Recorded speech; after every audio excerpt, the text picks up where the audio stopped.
Bonjour à tous, je vous présente aujourd'hui un travail tout spécial qui a été préparé pour les 12 premiers jours de l'année 2023 qui commencera tout bientôt, en tout cas au moment où je fais la vidéo. Et donc, c'est un travail sur les 12 travaux d'Hercule en lien avec les 12 signes du zodiaque. C'est donc quelque chose qui est ajouté à tous ceux qui font partie du parcours astrologie.life auront accès à ça. Ça fait partie du parcours, là, gratuitement. C'est dans le parcours. Ce sera sur l'interface et tout. Et une vidéo sortira à chacun de ces 12 premiers jours qui fera les liens entre chacun des travaux et les 12 signes du zodiaque. Mais si vous n'êtes pas dans le parcours astrologie.life et vous voulez justement avoir un parfum, goûter une fois à quelque chose que j'offre un peu plus profond dans un cercle qui va un peu plus loin, eh bien, c'est une belle occasion parce que pour la première fois, on a fait l'option d'acheter seulement que ce travail-là pour les 12 premiers jours. Si vous voulez donner une intention toute spéciale, vivre ce début d'année avec une connexion particulière, c'est aussi possible de vous procurer donc l'accès à ce travail-là. Tous les détails sont dans la description de cette vidéo. Allez voir dans la description. Et voilà, les deux options sont là. Évidemment, moi, je vous proposerai toujours le parcours astrologie.live puisqu'il est beaucoup plus riche. Tout ce que j'offre en profondeur s'y trouve. C'est l'endroit, si vous voulez approfondir avec l'astrologie, une astrologie vivante qui est vivifiée toujours de façon nouvelle. Là, on a commencé la deuxième année.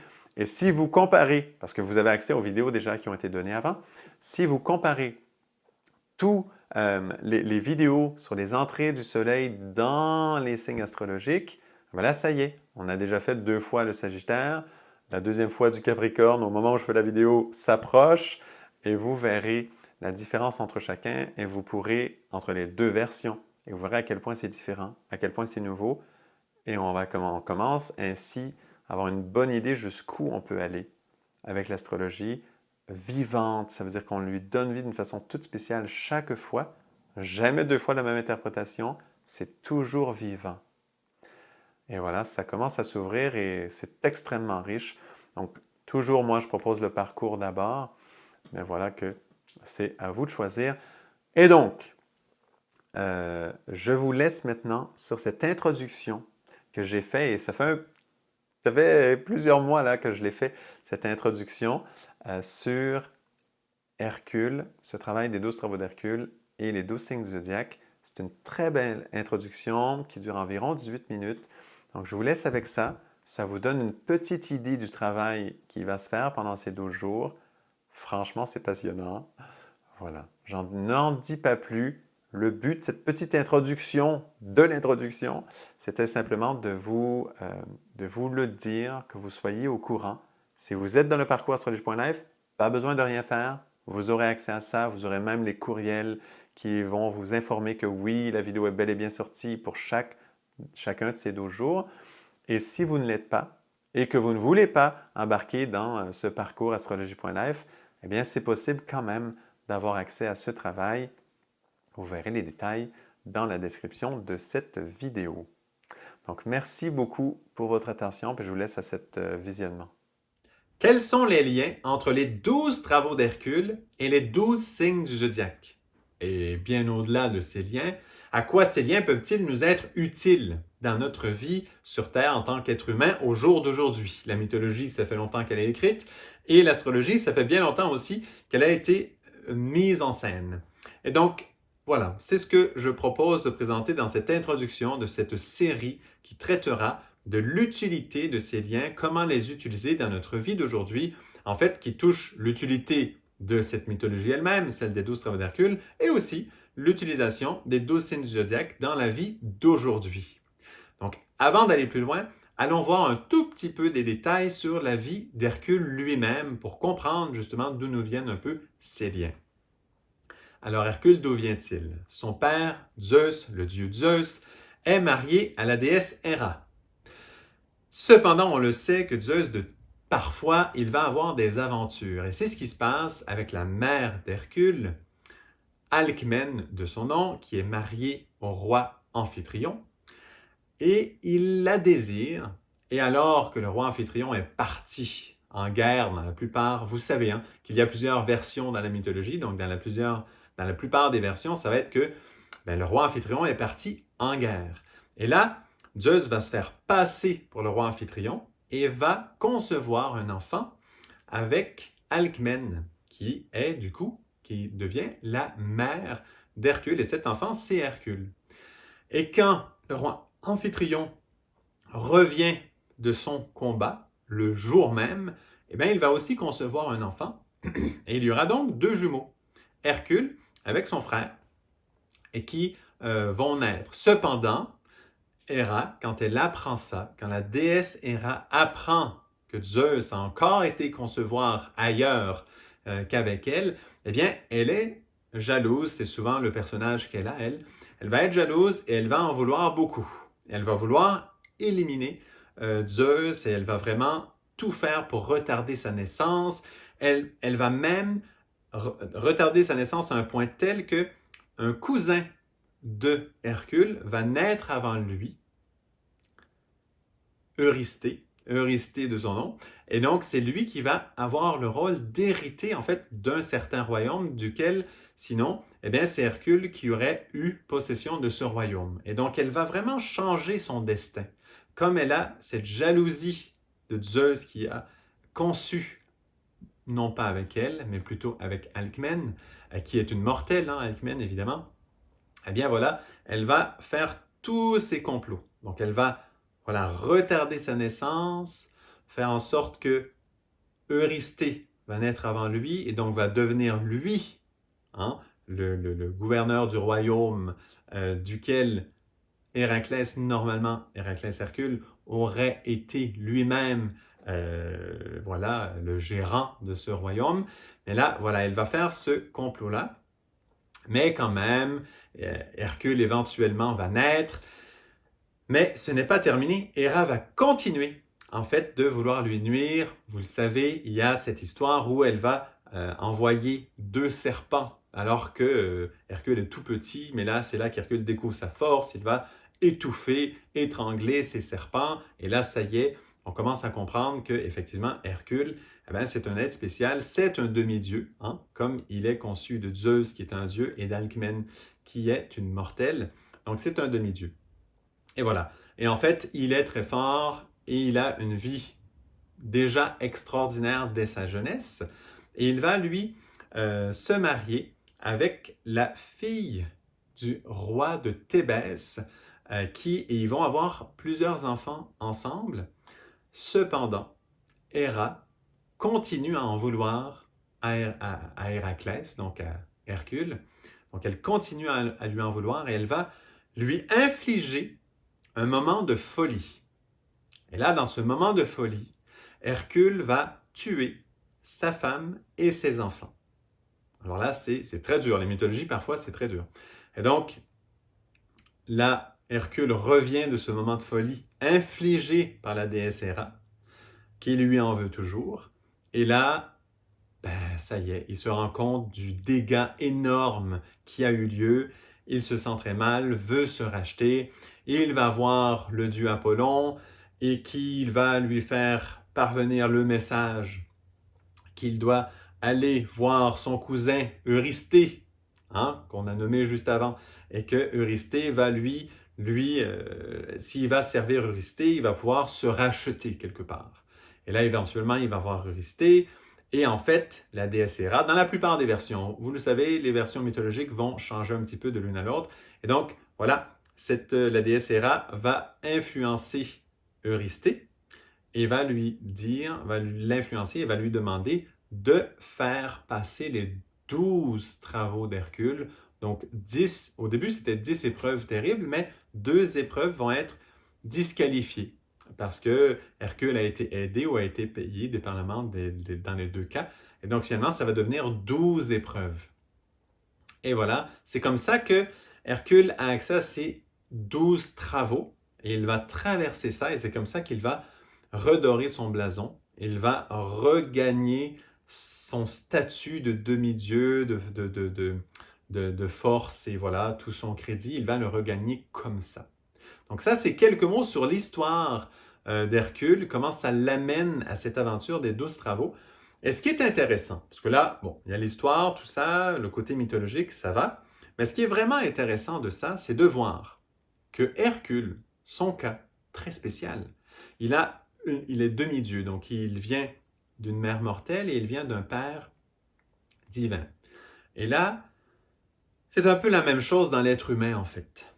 Il y a une partie qu'on dit inférieure, souvent qu'on va appeler l'ego, ou voilà, cette nature inférieure dans l'être humain, l'ego, il y a toutes sortes de façons là, ou la personnalité, il y a plein de façons d'appeler ça.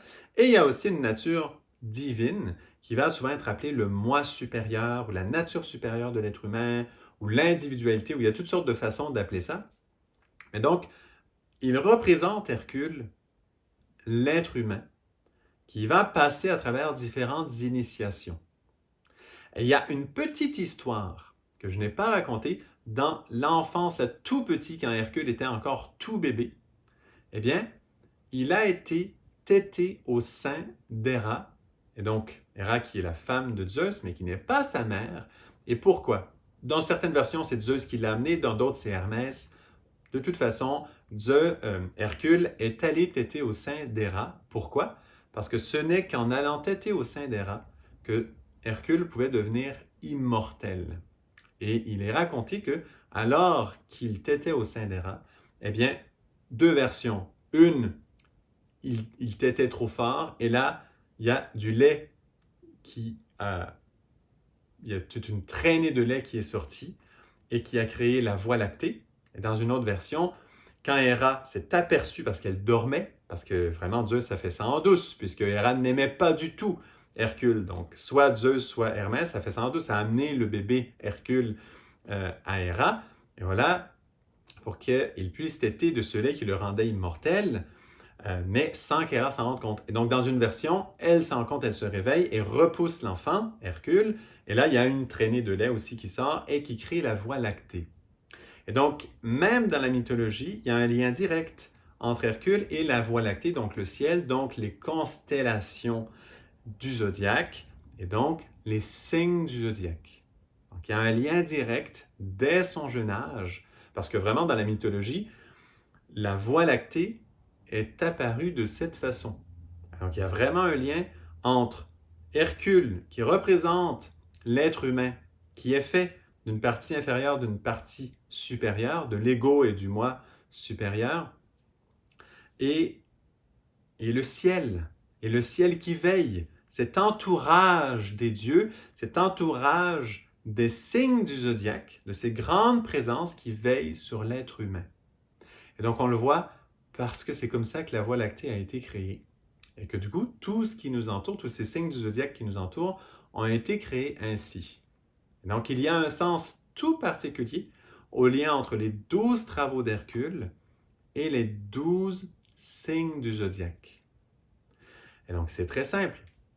Dans la vie, les signes du zodiaque représentent quoi? En général, on va penser que ce sont des traits humains limités, des traits psychologiques, parce qu'en général, on va dire « Ah, mais les natifs de tel signe ont tel trait de personnalité. » Et on va souvent représenter les signes du zodiaque comme ça, avec une vision qui est quand même très limitée. Mais en réalité, les signes du zodiaque représentent des parties, justement, on va dire un peu de la Voie lactée, du ciel, des étoiles, de cette ceinture du zodiaque qui nous entoure et qui veille sur nous, et qui est formée de myriades d'étoiles, de myriades de soleils comme tels, et de plein de planètes, etc. Et donc, vraiment, c'est un espace gigantesque. Et les signes du zodiaque sont en fait des lumières qui veillent sur nous. Et donc, ce sont des forces très avancées. Ce sont des forces très grandes en réalité qui veillent sur nous. Donc, ce ne sont pas vraiment des traits de caractère humain un peu limités comme on a tendance à se dire entre nous quand on lit les horoscopes ou autres. Ce sont plutôt des forces de lumière très grandes.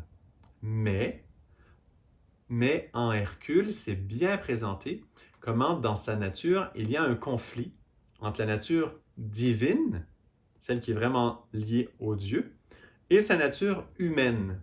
Parce que la nature divine, et c'est drôlement indiqué dans la mythologie, justement on voit que cette nature qui est reliée au monde divin, Héra, qui est la femme de son père, qui est Zeus, son père.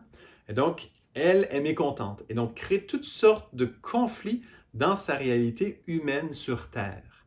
Et on voit qu'il y a une harmonisation à faire entre le côté divin, ça veut dire le côté supérieur, le côté lumineux de l'être humain, et le côté physique incarné terrestre de l'être humain, cette nature mortelle de Hercule.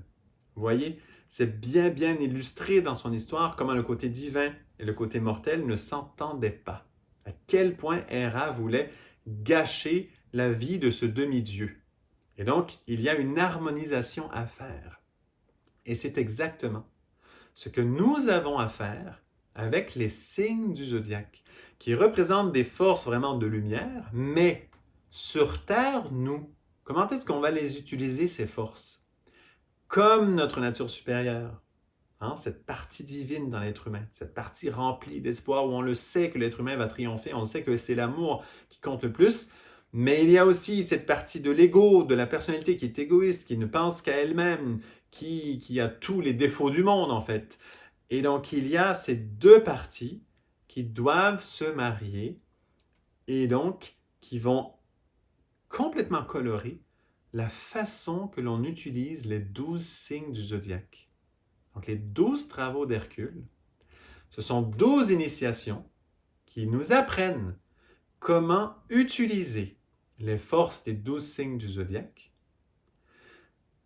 en créant cet équilibre et cette harmonie surtout entre notre nature inférieure, notre ego, notre côté que oui, on vit sur Terre et nous avons effectivement un ego, nous avons une personnalité, etc. Et cette nature supérieure divine. Comment harmoniser le tout?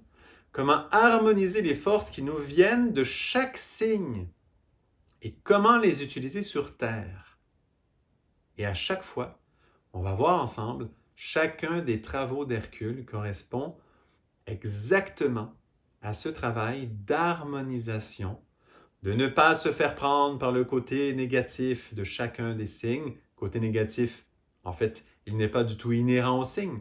C'est qu'il y a une force divine qui pousse dans notre monde terrestre et nous, sur Terre, eh bien, ça vient se manifester par toutes sortes de conflits puisque nous ne sommes pas alignés avec ce monde divin. Et donc, la nature négative de chaque signe, elle n'est pas réellement inhérente aux signes. Elle se dévoile et elle se manifeste alors que nous-mêmes, dans notre vie sur Terre et nos limites sur Terre, avec notre ego, tout simplement, on le sait tous que nous avons un ego. Maintenant, c'est une chose quand même très connue. Nous avons toutes ces tendances, voilà, tout ça. Et donc, c'est cette force-là qui va colorer et qui va donner, qui va créer un aspect inférieur de chaque signe.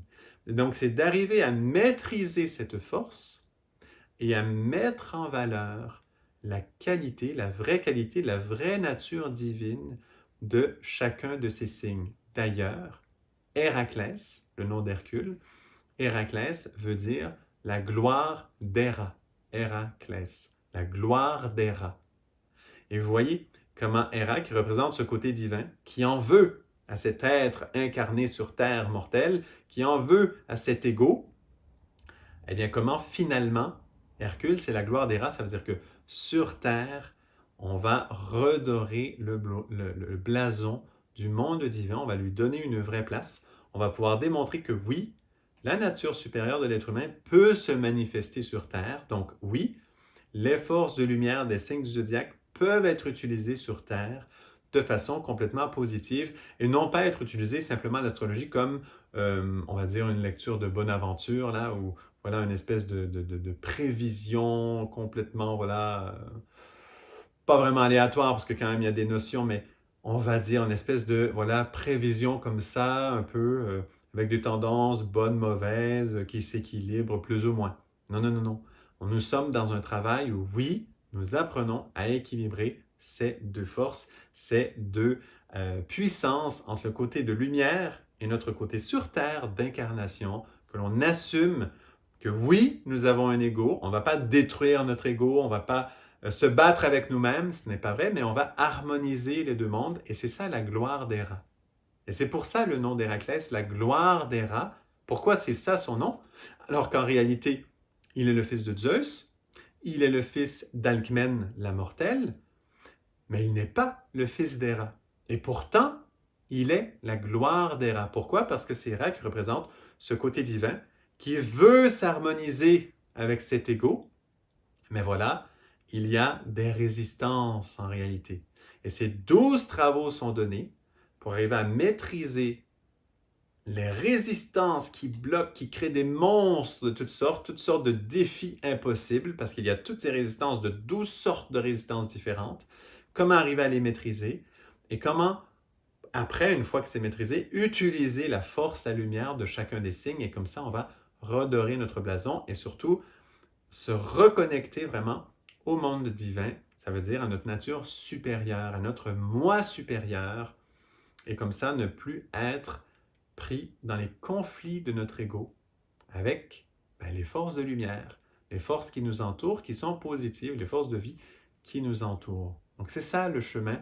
Les liens qui se trouvent entre les 12 travaux d'Hercule et les 12 signes du zodiaque, vous allez voir, c'est absolument fascinant. Chaque lien est tout spécial, il correspond vraiment à un travail, un des défis d'Hercule très précis, avec chacun des signes de façon très précise. Et voilà, ça vient éclairer les deux mondes. La mythologie prend un sens beaucoup plus grand, et ça fait que oui, on peut l'utiliser dans notre vie quotidienne. Et l'astrologie aussi est éclairée par toute l'aventure, toute l'histoire qui vient de cette mythologie. Parce que pour bien comprendre l'astrologie, évidemment, il faut la vivifier, il faut la rendre vivante. Et la mythologie est un des outils de prédilection parce qu'il y a toutes sortes d'histoires de vécus. Et ce sont les vécus qui vont vraiment donner vie à tous ces symboles qui se trouvent dans le monde de l'astrologie. Donc, c'est un très beau travail que je nous propose de suivre. Et donc, voilà, c'est commencer.